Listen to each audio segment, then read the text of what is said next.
Inflation, désinflation, déflation, on va essayer d'expliquer très rapidement et simplement ce que signifient ces trois termes. L'inflation, c'est simple, c'est la hausse des prix et principalement la hausse des prix à la consommation.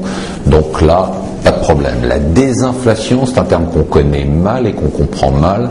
La désinflation, ça reste de l'inflation, c'est-à-dire qu'on est dans une période de hausse de prix, on est dans l'inflation, mais on est dans la désinflation, c'est-à-dire que la hausse des prix diminue. Les prix augmentent, mais augmentent de moins en moins.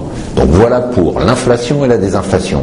Et maintenant on va parler d'un terme qui fait peur, c'est la déflation. Alors la déflation, c'est une inflation en fait négative, c'est-à-dire qu'on est dans la baisse des prix, pas simplement sur un mois, pas simplement sur 2 mois, mais sur une période assez longue. Si on connaît une période assez longue de baisse des prix mensuels, on rentre en période de déflation et on rentre dans une période qu'on appelle une spirale déflationniste, une période qui fait peur, un terme qui fait peur. Pourquoi ? Parce qu'il induit 3 comportements qui sont très dangereux pour l'économie. D'abord, si on anticipe une baisse des prix, eh bien évidemment, on va reporter ses achats, ses investissements ou sa consommation, donc l'économie chute.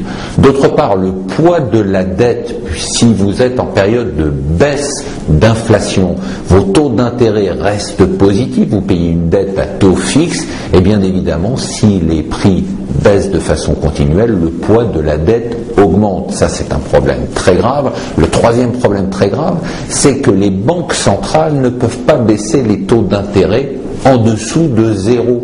Ça veut dire que si on est dans une période de déflation avec une inflation de moins 3% par exemple, et que les taux d'intérêt sont de 0, ça veut dire que l'économie supporte des taux d'intérêt réels, un poids de 3%, la différence entre 0 et moins 3, et la Banque centrale ne peut rien faire, elle ne peut pas avoir des taux d'intérêt négatifs. Voilà pourquoi on a peur de la déflation.